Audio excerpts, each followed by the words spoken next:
Welcome back. If you're just joining us, what we're talking about is the art event for Ikea 2018.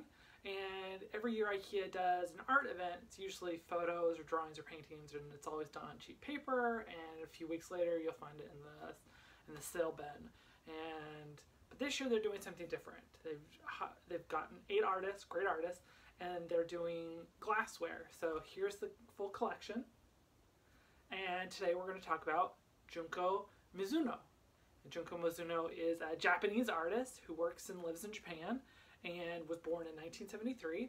And I couldn't find so much about her educational background, but she's someone that I've seen at galleries like Cotton Candy, and I've seen her books at La Luz de Jesus in LA, and I've seen her books on Amazon and eBay, and I've seen her at different art shows and everyone seems to have like a partnership with her. She's one of these artists that you're gonna want to know her. She's great. So she's considered a manga artist, with the big eyes and like the in proportion of human bodies. But to me, I feel like she has definitely found her voice in doing manga in a completely different way. So quickly, we're going to look at her Instagram. See this little purple bear? We're going to come back to that. Look at that really good.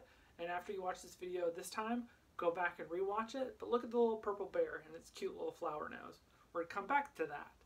So here's her Instagram. There's a link below. Now we're going to talk about her website. So her website, if you go to the American page, it just is a bunch of links to other pages where you can either find out about buying her work or how to buy her work. And then what I did is I put a link below to Nucleus Gallery, which is one of my personal favorite California-based galleries. And you'll see, like, when you go there, that they have original drawings, they have her books, they have her vinyl. Depending on what you're looking for and what your price point is, they can figure it out with you, which is kind of great when you know that there's an artist that is this great of a caliber that you can still afford their work and it's not priced out, and it's fantastic.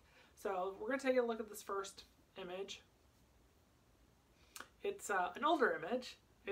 You can see she's starting to play with those ideas of paint. This is a painting. It's not so graphic as some of the other images that we're going to look at. But look at the eyes, and you'll think of, like, when you think of manga and you Google manga, it's usually those like big, giant, like cartoony eyes. Well, these eyes, if you pay attention throughout all the work we're going to look at, her eyes are very distinct. They're usually highly feminine, lots of eyelashes, thick liner, and it's great. So here's an earlier work that's still pretty late.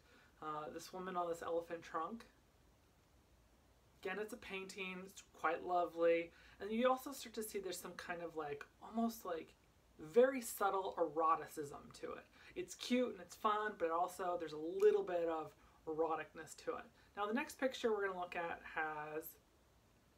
here's this woman with like 8 boobs, and it's really like, it's fun to look at. It's one of these images where she's put so many like Easter eggs of treasured like visual imagery around the image that it's fun to look at. It's one of those images that if you haven't been able to see it or you want to look at it, it's something that every time you look at it, there'll be something new to find and enjoy about these images. Now we're going to look at what she's really known for. She's kind of really known for redoing this comic book series called Hell Baby. And here's the cover of one of her books for Hell Baby. And you see again, there's that kind of like sweet innocence, but a subtle nod to eroticism.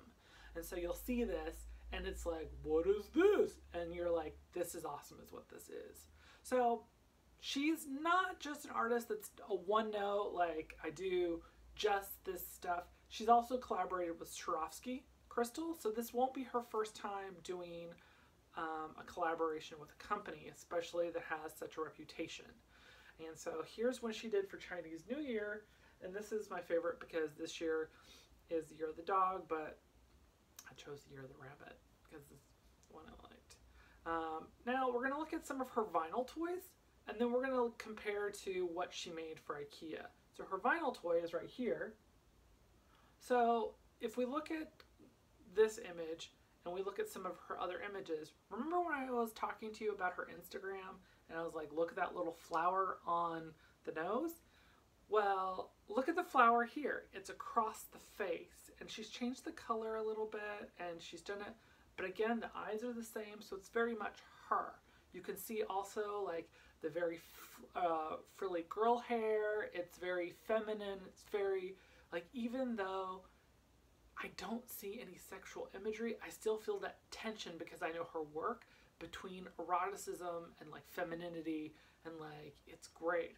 Now let's again look at, here's another work of hers, but this one's, it's a graphic image, and you see the flower again. Look at the face. Look, zoom in on the face, and you'll see the flower. And look at the eyes, and you'll see these things constantly coming back and forth. The eyes and the flower, the eyes and the flower, the eyes and the flower. And sometimes she hides the flower in different places.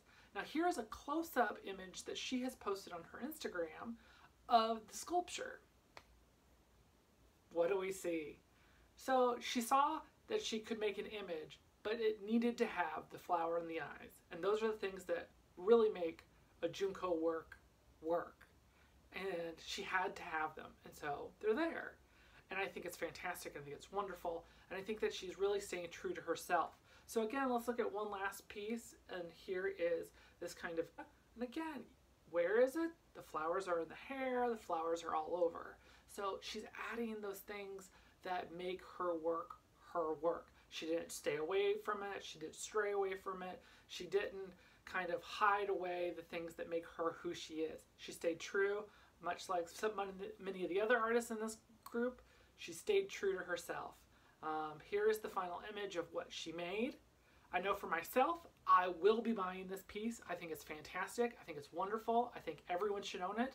It's very subtle, it's very beautiful, and I think that if you have this piece in your home, you will enjoy it. Stay tuned after this and see about any updates that we have heard about for the IKEA art event for 2018. Thank you for joining, and don't forget to subscribe below, and there's links to several of the web pages that I've mentioned.